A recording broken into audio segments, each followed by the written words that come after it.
Coming to you live from the Business RadioX studio, it's Franchise Marketing Radio.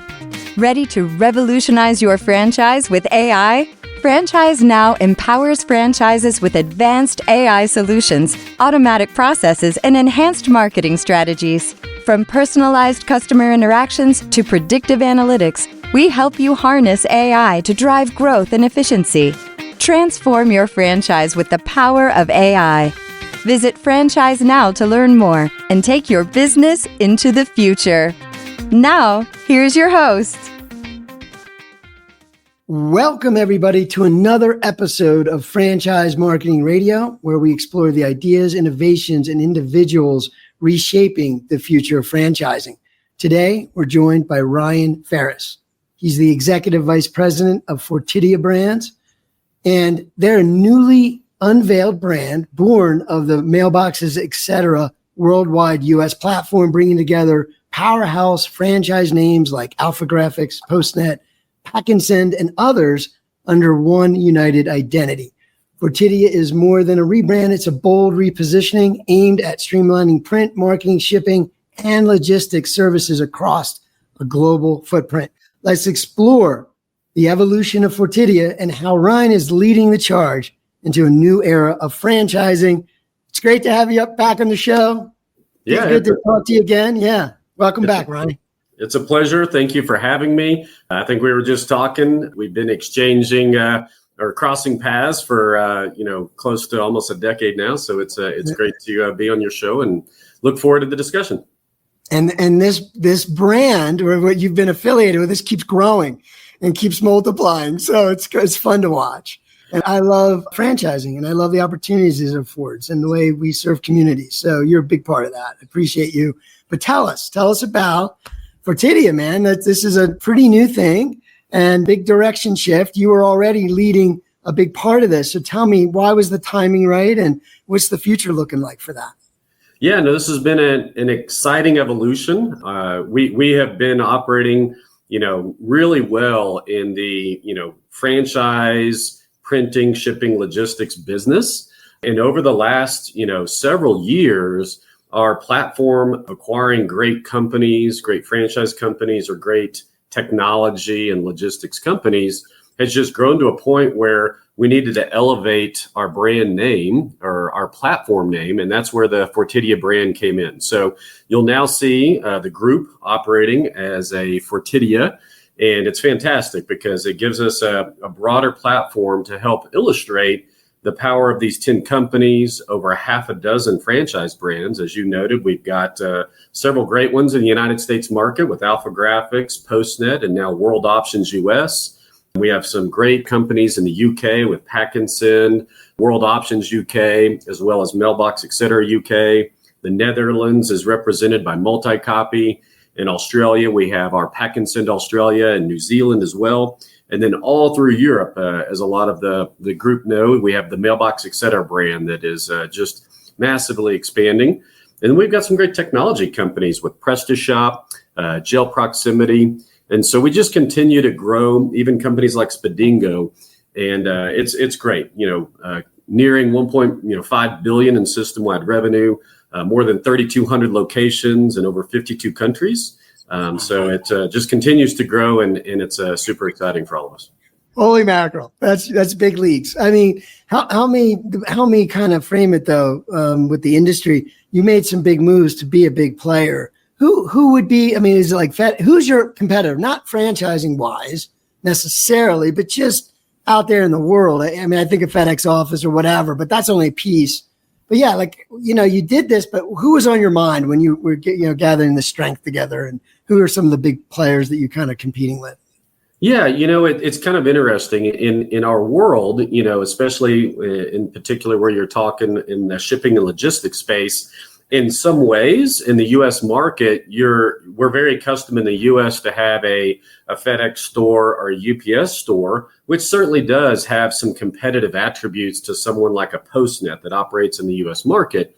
But I would keep in mind that, we actually use the FedEx and the UPS and the DHLs of the world as our partner. We're actually a value-added reseller of those, let's say logistical services. And so in some ways, yes, we might compete indirectly with a UPS store or even a post office for that matter. But we tend to, I think, stand out because we're not dedicated to any one carrier. We're dedicated to providing the best customer service for any type of logistical services. So you can go to a PostNet or a mailbox, et cetera, or a World Options and pick from any number of carriers and services based on your product, the destination, the type of cargo, et cetera. And I think that's really why, it's hard to nail down a specific competitor, whether it's franchise or not, because most of the markets we get into, we're looking to provide that value-added service. And I'll note again, the U.S. is a little more concentrated, but a lot of the markets that we operate these brands in, Europe, South Africa, South America, the UK, you don't see as many of those typical shipping retail stores. It's not really common to see a UPS store or a FedEx store. So the competition almost becomes the local postal system, which we all know isn't any better than the U.S. market. So I don't know if that's really competition. Yeah. No, that's helpful to understand the framing of. But I want to go back to the name Fortidia. I mean, that obviously is a big deal. Time went into that. It must be exciting. I don't know how involved you were with the naming and the branding, but can you help me understand what does that mean? And you have all these amazing brands, and you threw in some technology brands, and so what are you trying to gather together in that name and that brand? Yeah, so it's a really good point. And yes, we took a lot of thoughtful time to come to the Fortidia name. One, to have a brand that we could carry into all of these industries, all of these markets, internationally, domestically, depending on how you look at that. And that was really important to all of us, as well as we wanted to really exude, that aspect of fortitude, perseverance, empowering people. And if you look at our messaging, it's all about empowering people to power business. At the end of the day, we still want a very people-focused, people-powered business model. And we want to add value to those small and medium enterprises so that they can market their products and services, they can ship their products and service, warehouse and manage them. And even now with companies like PrestaShop, be able to order and manage that e-commerce aspect. And so we want to be that unique platform that uses diverse people and technology to, basically uplift the world of business onwards, upwards, and outwards. That's beautiful. I love it. Well, so I know that you have multiple roles, even though you're the EVP of the platform brand, but you go way back to the AlphaGraphics, running the AlphaGraphics, PostNet, some other, I think there's another brand in there, but you're still sort of doing president COO role in some of that. How is that informing this launch of the new brand and push forward? I think it's a really complementary attribute. And yes, I'm very involved in the ongoing growth of our U.S. brands, as well as some of our international brands. And so bringing to bear, some of my prior, let's say, entrepreneurship, understanding what it's like to own and operate your own business so that we carry that passion into every entrepreneur partner we bring into our group, but also staying in tune with the customers and that owner-customer relationship. We really do believe in, being in the local market, supporting the local market, and doing it through people that are highly invested in the business with us. And that's why we love the franchise business model. So I think you'll continue to see, throughout the Fortidia group, even in the countries where we directly operate, what we call directly operated countries, we want headquarters, team, staff in the local language, in the local market, supporting our local owners so that we have the best possible business model. And so to that end, yes, I continue to have a heavy attribute, let's say, or access into our networks. In fact, just this week, we had our leadership council meeting. Some people call it their advisory council. And myself and our worldwide chief operating officer, Giuseppe Rudy, attended that with our AlphaGraphics owners, and the prior week with our PostNet owners. And so we think that's a key piece of the driving growth of our brands, is to be connected with our owners and our customers. Well, and we know it, right? Like this, that's what franchising is, right? Well, can I ask you, is every brand in your umbrella a franchise, or is it some of them complementary to serve the network? Some of them are complementary. Okay. So we have, like I mentioned, just over a half a dozen our franchise brands. And then we have others that are complementary, largely in the technology arena. So if we look at a company like PrestaShop, some people in the US would think of it more like a Shopify or somewhere between a Shopify and a WordPress. It's an e-commerce enablement platform. Okay, so we acquired that company several years ago to really show that we want an end-to-end, platform of products and services for our small to medium enterprise businesses. We also have companies like Gel Proximity that help with the logistics and maybe some of the technology for last mile services. Other companies like Spadingo that do the same thing. So you'll see all of our holdings fit within the print, shipping, logistics space with that complementary technology that really provides a 360 platform to our customers. Yeah, and that's huge. That's huge for franchise owners, for customers. It's smart. I thought so. I mean, I just couldn't, just looking at the brand names, and there's some new ones in there that I'm not as familiar with. And I think the e-commerce, again, another brilliant move. That thing exploded in the 2010s, and that channel, you just don't want to leave that on the table. And it's so sort of complicated for an everyday business owner, right? To let's just run an e-commerce, website on top of the local presence. But that's brilliant add-on. And we recognize that there is ever and will always be growth in let's say the online ordering arena. But I think it's important to note that it has to be connected to a physical something, right? Those products come from a company, maybe even out of a warehouse. Somebody's got to ship and deliver that to your front door. And so we want to be part of that ecosystem. And I think we found a really good niche with as many locations as we have and operate in all the countries. We can really help, those small e-commerce companies and platforms have a, high-end, world-class end-to-end platform from not just the online ordering, but making sure they get good shipping rates and then have that warehouse fulfillment, print and marketing to really take it all the way. So I think it's a really neat platform. I think it's unique in the space, not just being franchise only platform, but kind of looking at that full integrated solution set so that these, small and medium businesses can really grow substantially in their own rights. Right. And I think of, I always say it, but Jeff Bezos was asked about, what's all the fancy stuff Amazon should be doing in 10 years? That was a few years back, whatever. And he's like, well, I'm not sure what the new stuff will be, but I know what the old stuff will never change. And that's the customers want their packages on time and faster if possible. So having good infrastructure and consistency, it's you need to do it or else no one's going to use the website. So yeah, absolutely. Well, okay, so I've been dying to get into it. So let's talk a little bit about AI. Obviously, that's in everybody's, well, at least it's out in everybody's mind, right? On some level. For me, it's every day. For you, probably every day. Tell me how you guys, first as a leader, how do you take such a fast-moving target with so much promise and potential and harness it and do it in a way where you've got to do this globally across brands? So tell me a little bit about the foundation of even being able to implement AI and how that works. It's a great question. And, a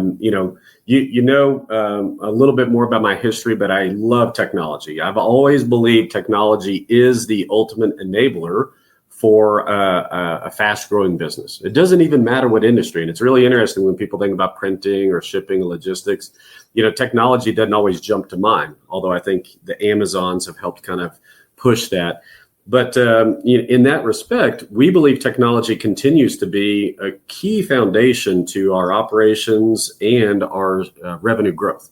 And when AI really started to become viable, right, a technology that we could use and scale, we decided to break it into a couple key areas. We looked at it first and foremost as a franchisor. How can we use this to be better in servicing our franchise partners? How can we be more effective with our entrepreneurs, helping them be productive and more scalable in the business? And we broke it into 4 lanes. So we put together a worldwide steering committee. We looked at every brand in every region. We looked at our headquarter team, and we said, the first thing we really need to do is get our own team members, right, those headquarter staff members, to actually understand what this is and use it for their own purpose. So what we did was we called that the functional work stream. So we said we need, if you're in L&D, how do you use the different AI tools to be more effective in L&D? Could be recording a class, writing the class, doing the operations manual, conducting training, moderating, testing, and benchmarking the training. And then we just department by department wrote out kind of a game plan of how we would bring a department together by similar skill sets, train them on the different AI tools that they should consider, and then actually monitor, measure, and kind of cheer on those successes. And so that was a really productive exercise. And the outcomes were fascinating because you kind of go in sometimes with technology, I think everybody does, with a preconceived notion that the younger you are, the better you'll do. And the older you are, the less effective you might, or the more the resistance you might put into place. Right. I almost saw the complete opposites. It was really fascinating, how many people really saw this as an amazing way to make their job easier, to do a territory analysis, to do a customer analysis, to understand that complex data that you get in benchmarking and have these amazing, enabling tools to make you more efficient and effective at your job. So that was one of our first initial, swim lanes. Then we moved into utility. And I think you can see this as well, especially more than a year later with a lot of AI tools out there. It gets a little bit annoying to see like 10 note takers jump into a meeting, all different note takers, right? When you only need one, you just need one. And so the utility track was designed to begin to align to, what is our best policies and practices so that we're using the same tools, we're maximizing, the capability of that tool. And we also have some just good policies and behaviors so that, this is our calendar management tool. This is our email tool. This is our note taker tool, right? Our meeting recording tool, so that we're not all spending money differently or, kind of being inefficient. And to me, I know those sound really simple. Everybody wants the really high-end AI tool, but those two tracks have probably provided us the most effective runway. And inside of that, subtly, you're also establishing credibility and knowledge that you can then build on, right? When your franchise brands owners say, well, why would I use AI for my business? I'm just a retail shipper. Now I've got my, franchise consultant saying, well, let me show you how it could actually make it. Now we're, teaching the teachers, if you will. And I think that was a really good foundational step, if that makes sense. That makes tremendous sense. And the comment about the older folks is totally true. One of the encouraging things we were doing workshops early on, and one of the slides we would talk about is you actually are an advantage if you're an older folk because you have real life experience. And now you have an assistant you could talk to. You don't have to push buttons anymore and mess around. You could just use your knowledge and amplify it. So really, when you're coming right out of college, you don't got the 20, 30 years of. So the older folks are in a better position. I agree if they understand that, but you got to show them that. So. Yeah, I think that's the reinforcing attribute. There's a lot of positions that I think were very nervous. Copywriters, graphic designers, things that it looked like, the AIs of the world would just completely, eliminate. Right. And it turned out to be you needed the skill, the language, the nomenclature to make the AI effective, right? The more precise you were on, hey, I need this photo to be at an F5 with this filter at this distance with this blur, then you got quality product. But you have to be skilled in that profession to use that language. So if you're not a photographer, you don't know color, you don't understand color theory, you're not going to be as efficient with the tool. So it actually, over time, we were able to show them that as a professional, that's the scripting, that's the output that makes it better, right? Without it, then people are getting pretty, mediocre to low quality output. And so the skill is still ever important. You're just able to do more, right? You're able to create more content, which, as you know, in a franchise model, we're never going to have as many employees as our owners, right? So to better keep up with them is only a good thing. Yes. No, it's, I love that. And it is so true that these are times where I think as much as we kind of were light about it, I mean, people have to take that seriously, right? because whether your company, which by the way you just articulated that was very helpful. I mean, I would replay that and write down notes, because every business leader needs to know that if they're not already doing that. And I think some are still waiting, right? Wondering, like, and people are doing it on their own. But I think that's the key, is some will do it on their own, maybe do it well, some won't. And you can't have that mixture when you got guys like you leading the entire network with what you just described, which is what you have to do to sort of normalize it across everybody and get those benefits, right? Yeah, it's really interesting. Even as we deployed it, right? As you can imagine, 10 companies, lots of leaders, great people, even original founder owners in those businesses. Some are eager to embrace AI and like gung ho, let's go. And then others are like, well, I don't need it, right? I'm not big enough, or I don't want to spend that much money. And that's that perception, right? And I still hear that. I was just at the International Franchise Association conference in February, and I still heard that from, franchise leaders saying, well, we're not big enough or ready for AI. And I think that's a big misconception, is it doesn't have to be a $500,000 investment to get started. You don't have to have this massive clean data warehouse. Yeah. There are really incremental steps that I think are even more important to grow into it before you do. And that's my other two swim lanes, is those sales transformation and those operation transformations, because those are bigger endeavors.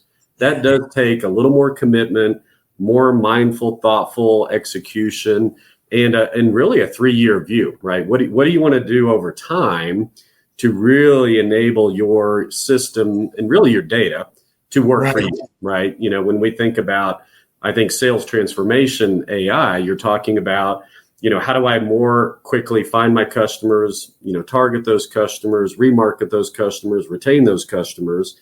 That's where AI can be great, but man, you also can't mess it up, right? No different than the email marketing campaigns of the day. Nobody wants to be blasted, the wrong thing, the wrong time. So those are transformational pieces that are much slower and much more methodical. Right. Yeah. Like the upskilling of people is one piece, and there's some low hanging fruit there. And then, of course, when you talk about an infrastructure like yours, it's a whole different ballgame in terms of when you said clean data warehouse. Like that is sort of the idea. Like we need to get our data cleaned up, because we didn't know we needed to have it cleaned up 5 years ago. Right? It's a different kind of cleanup when you want AI to have access to certain things, right? And it to be secure. But you're right. Once that's done, then so much can be unlocked, but that will take time. And then you still have to then, once you do have the capabilities, roll things out step by step and get people on board. So being a guy that you kind of you've run businesses at the top level, so finance and operations is still something you're very close to and manage. Is there something there that you found even for yourself as a leader in that space that you find helpful, or anything you're doing on the finance ops side that is right now working? There's a tremendous amount, okay? At a really, really superficial layer is I can take the data that I have available to me and use it to interpolate trends, patterns, industry overlays, right? So as an example, I could pull some metrics on a territory, maybe, the last, or this year to date data, and say, man, what's going on here? Why are they not year over year improving? What are the micro and macro factors that maybe I'm missing? Maybe I don't understand the Charlotte market very well. Tell me what might be happening there. And that's where AI begins to layer in data that you don't have, right? So I think sometimes, taking the data you have, as good or bad as it may be, is at least data, and then adding in some of those industry competitive, similar trends might give you a better picture and also open up avenues of consideration. Maybe we should think about changing our seasonal marketing, or maybe we should think about coaching, or maybe we should have a better competitive analysis on this area. And that's a really, simple utilization of AI on current data. And then we can obviously go deeper, which has been fantastic for me at an executive level, to do quicker summaries, to do quicker, presentations of data, to prepare for those, owner meetings or even board meetings. It is amazing the formats, suggestions, and critique you can get just by bouncing it off of AI. I tell people, use it like a consultant, right? If you were to hire, your big six consultant to come in and coach you talk to your AI, whichever tool you use, whether it's, ChatGPT or Claude or, any number of tools out there. But if you talk to it like, if you even say, hey, I want you to talk to me like a XYZ consultant and tell me, what am I missing? What should I consider? What is my SWOT analysis? You get amazing insights. I'll give you an example. We were using it we were just checking the table of contents. We didn't want it to write our ops manual. Okay. That's not the goal.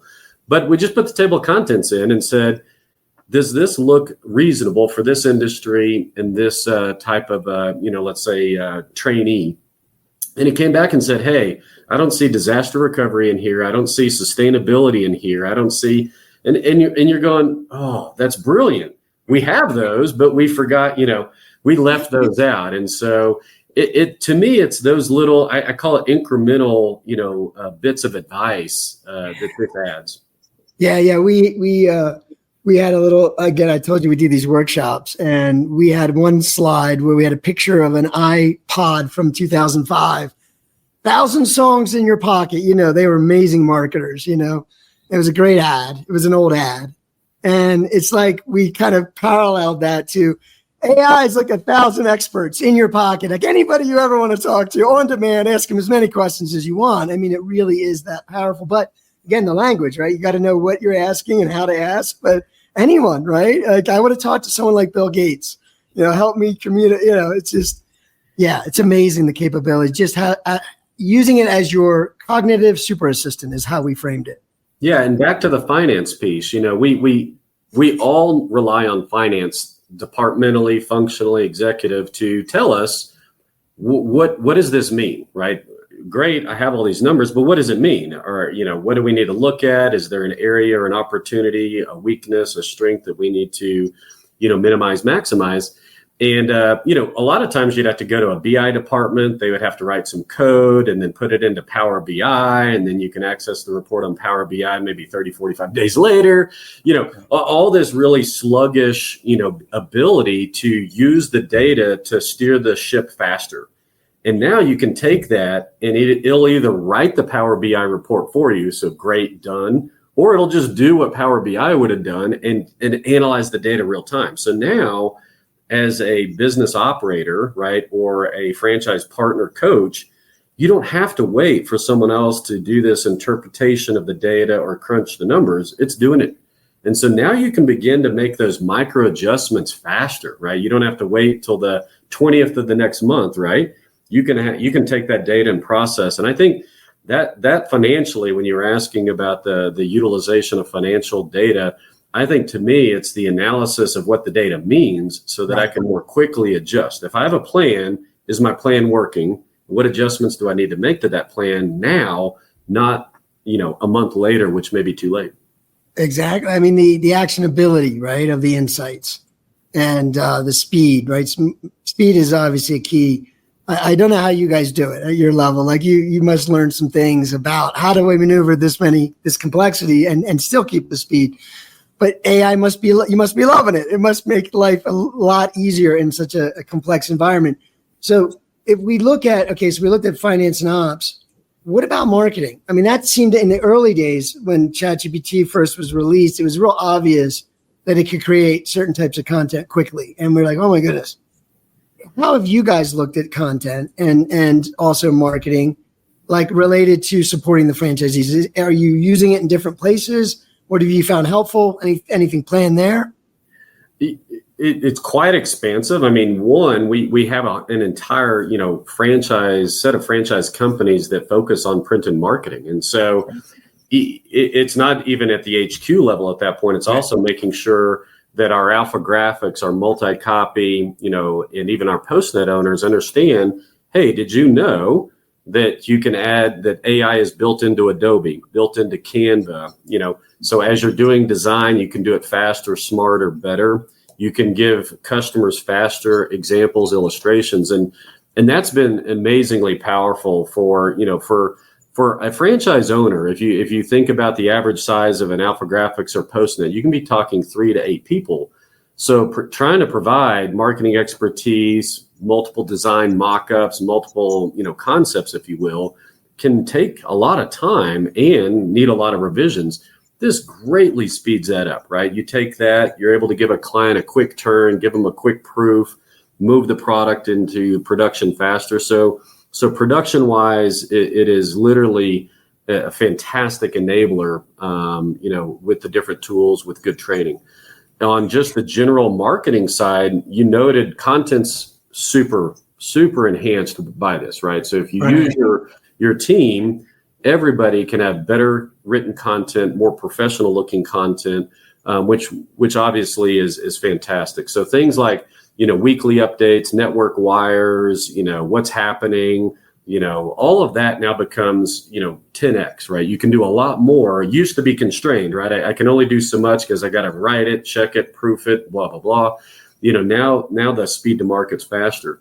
What I think is even super powerful in that world is all these industry reports you get, right? Now you can quickly have a summary, make it nice and concise, send it out to the network. Like, here's what, we talked about the trade environment before, and all of our owners, what does this mean? What's going to happen, right? We can grab 5 different reports, get a key summary, send them the notes, send them the source links.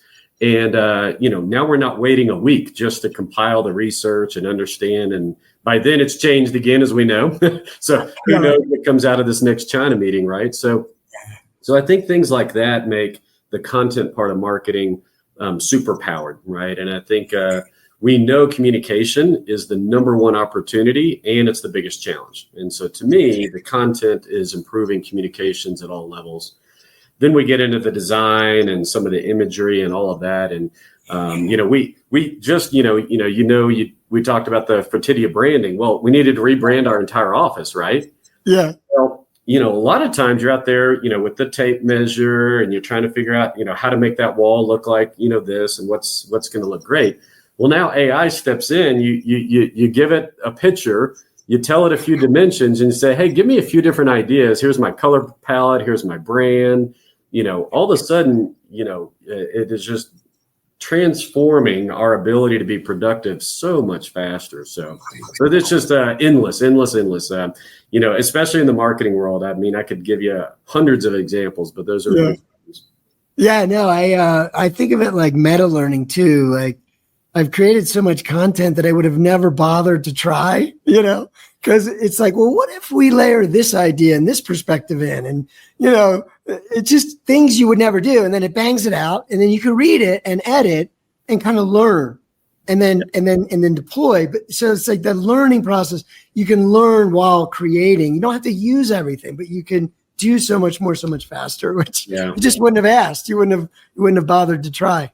I think something neat, for, your various audience to consider is, by playing with these things and learning what can really help, take a complex thing and make it simple. Okay. I'll give an example. A vehicle wrap for a car is quite complex. All cars are different sizes, makes, doors, panels, coverage, but yet vehicle wrapping and adding graphics to a vehicle is a wildly profitable business. But you make a mistake, you can lose a lot of margin. And so that was a typically complex initiative. Well, we're kind of transforming our own GPTs, but using AI, our owners can now put in the car, make, model, how they want to do it, what coverage, and it'll spit out exactly the film, the materials, the time, using our cost model, what the cost is. So we've taken something complex and made it hyper simple and still deliver maximum value to our customer, which is faster quotes, more accurate production schedules. And, and that's really, to me, where you take it next, right? You use it initially, individually, department, function, but then you start building these GPTs, right? That are highly refined, highly controlled, so that you can have the AlphaGraphics vehicle wrapping GPT. You can have the PostNet shipping logistics GPT. So now you're taking your best practices, models, and then tweaking it for removing complexity. It's really right.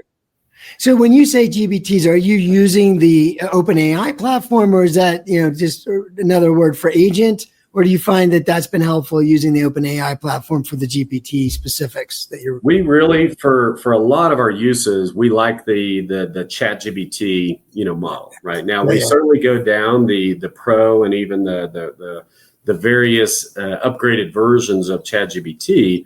But the fact that we can publish one, control the link and access to it, have it learn from itself in a kind of a, let's say, brand specific environment, has been really, really rewarding. Has been very helpful for, again, making the complex simple, right?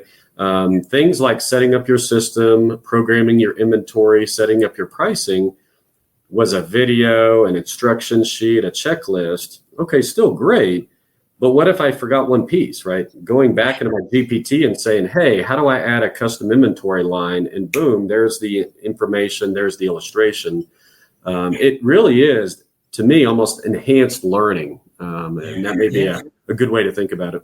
Yeah, no, you learn as you use it. It's not like you stop. It's amazing. It's been great for me. I love it. Of course, I'm the wrong guy to ask. We could talk AI all day. So, but I do want to get into FranDev too. Yes. And your thought of that. Like, obviously you got a lot of markets, a lot of different markets. Let's talk about the United States. Let's talk about your legacy brands.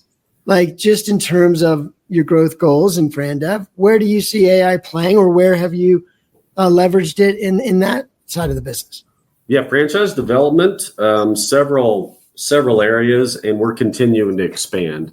I would say at the most progressive end, we literally have for certain brands AI, let's say, calling agents that will do outbound and inbound calls, right? So what we believe in strongly is that when someone's interested in learning about your franchise opportunity, they need to get answers fast. And unfortunately, a lot of times they're not calling you during business hours because they're thinking about a franchise after work, right? They've had that day at work that says, I don't want to do this anymore. And maybe I do want to, own a PostNet or own an AlphaGraphics.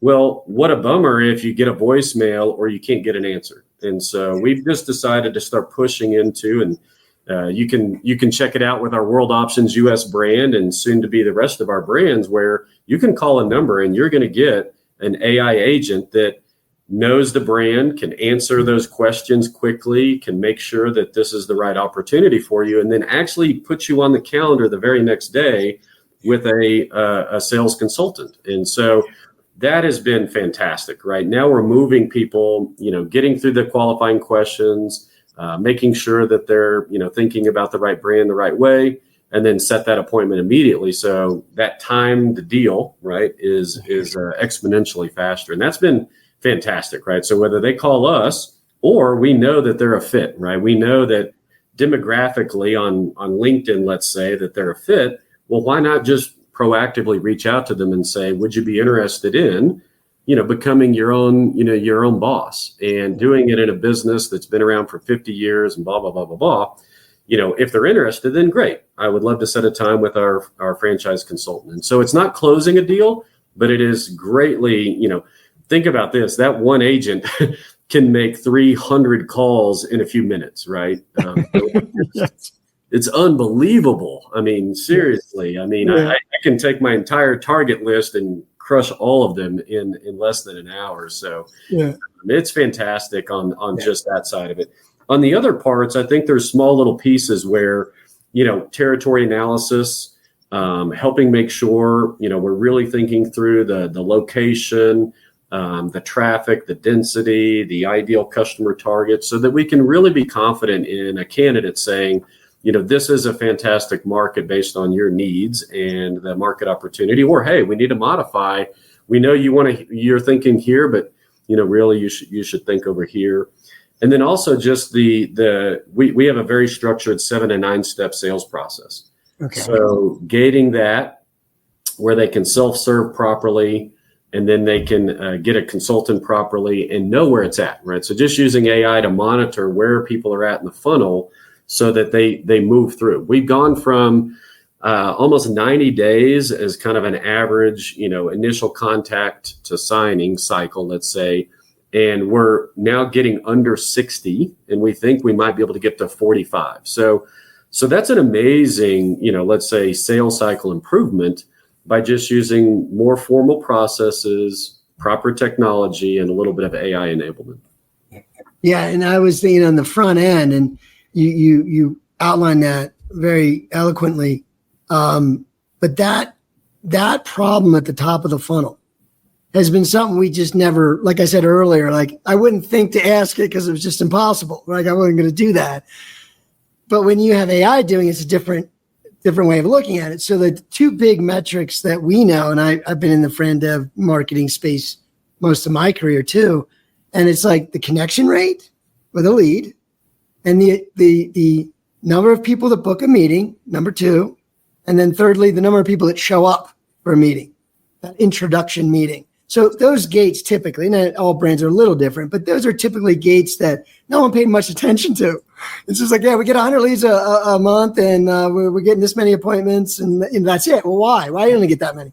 If you change those, and the AI will change those rates, and boom, same marketing, same leads, better output, which is amazing. Well, and honestly, better may not be the initial output. It may be that, what we learned is, maybe your marketing's not working, right? So that very top of the funnel, our first two steps are very marketing driven, whether it's organic, paid, or broker, people are still largely going to the website or trying to learn more there. So if it's not converting, even though the actions are right, then maybe your message is wrong, your persona's wrong, your whatever, okay?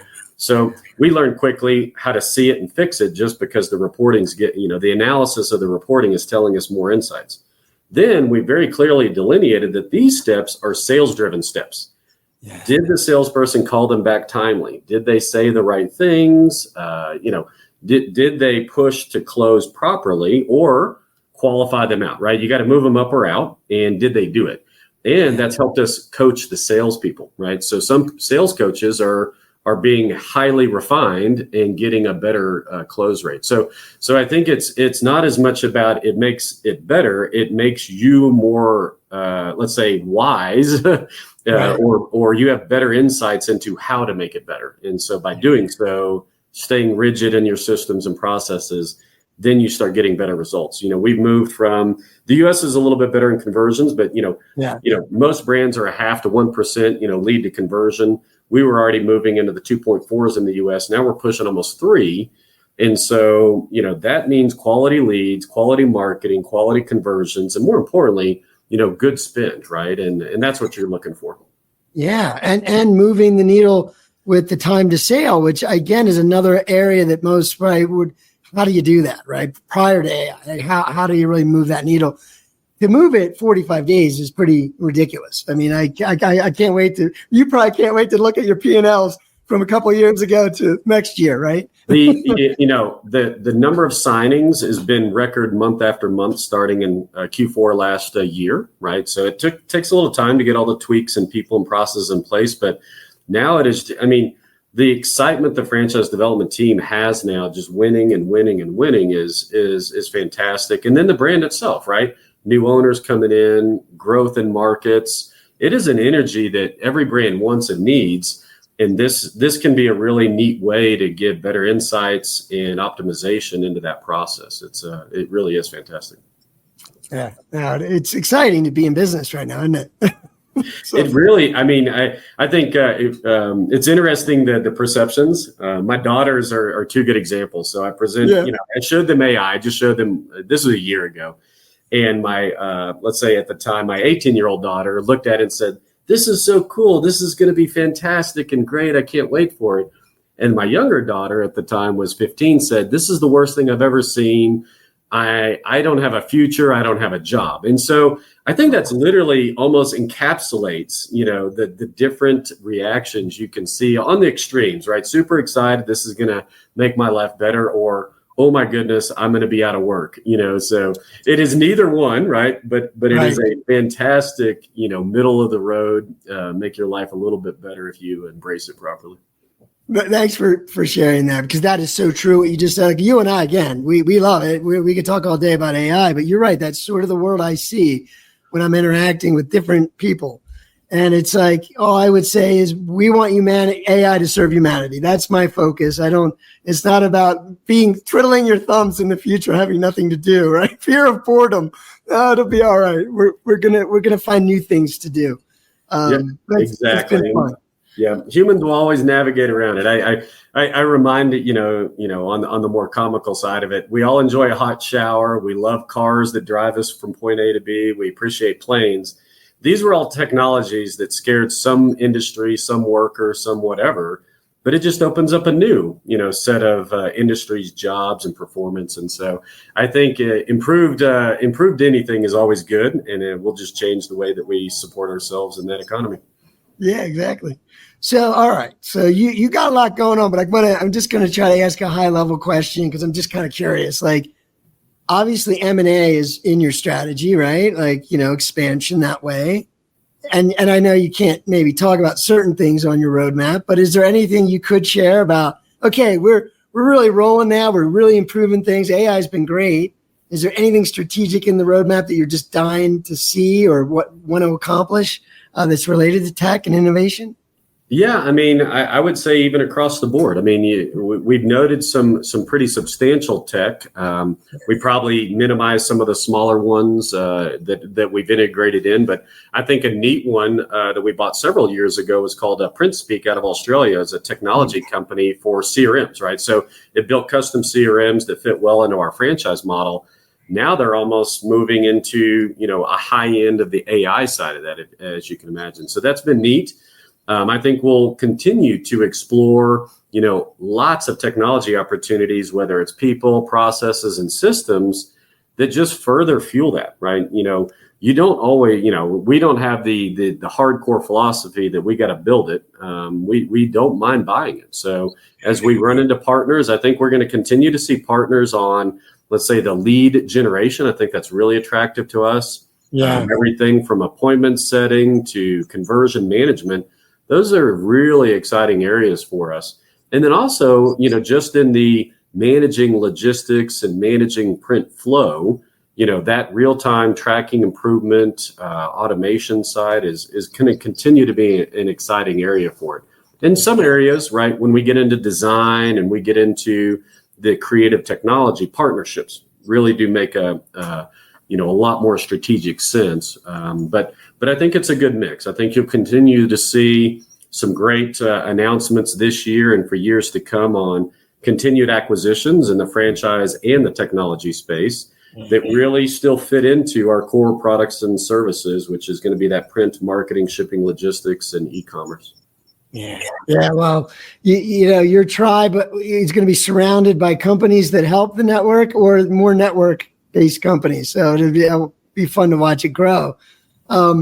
I wanted you to wrap things up, and just one thing I wanted to get a chance to do was to see, because you had said it a few times in this conversation, that a lot of people are sort of sitting and waiting, in the franchise industry. And, when you look at the industry, there's so many that are under the 100 unit mark, right? They're trying to get to that next level. They're not where you are, right? What kind of advice would you give to these leaders, these presidents, founders of these brands about AI and about what would be a good next step, or what advice would you share?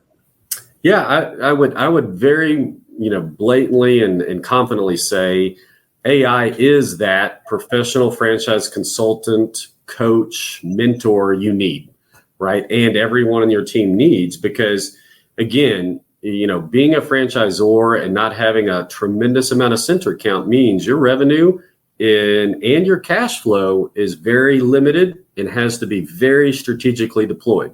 So if you can make your people superpowers even better, whether they're sales coaches, whether they're operations coaches, trainers, onboarders, whatever that is, imagine if they were 50% more productive, 50% more effective, or even just 30%. Our goal was really 20 to 30% more effective. That means that's that many fewer people you need to still drive the current or future success of your brand. So it is a critical area to invest in. It is worth every penny, even if that is just time. And I think that's a lot of the consternation is you'd be surprised how much of the effort is mostly time to focus on it, train on it, encourage it, celebrate it, so that it really takes root in your business and you can start to see that, 10, 20, 30% improvement without a tremendous investment. So I think it's a fantastic opportunity to look like, the 3,500 unit business while still having the funds and team size of a 50 unit business. Yeah, very doable. It's like you said, it's not like you have to wait or it's not affordable or you're not big enough. It's for everybody. AI is for everybody. But yeah, making 30%. It's funny you say it like we were shooting for 20, 30%, right? Like, can you imagine doing that prior, right? Like to make someone that much more productive. There was a study done by Harvard and I think it was Procter and Gamble. And I don't know the name of the study, but I know the result. And essentially was they had 300 or 400 employees of Procter and Gamble use a specific, like a GPT, like you had mentioned, like a specific set of GPTs that were to help them with certain projects, not even their whole job, just these certain projects. And they reported back these numbers like basically someone without experience was as impactful as an expert with a team if they used AI. So I think training your people is a smart move. It's absolutely so. Yeah. I appreciate you, man. I appreciate the work you do. Appreciate you being on the show and sharing these insights today. It was fantastic. Thanks for having me on. It was great to do this with you and look forward to being on again soon. Absolutely. And can we just share like the best way, what would be the best way to get a hold of the new brand, the platform company? Absolutely. Just go to Fortidia.com and you can connect to any of our brands in any region of the world. And we would love to continue the conversation. Just reach out to us anytime. Beautiful. Appreciate you. And to our audience, thanks again for tuning in. Please share if you found it valuable, and bye for now.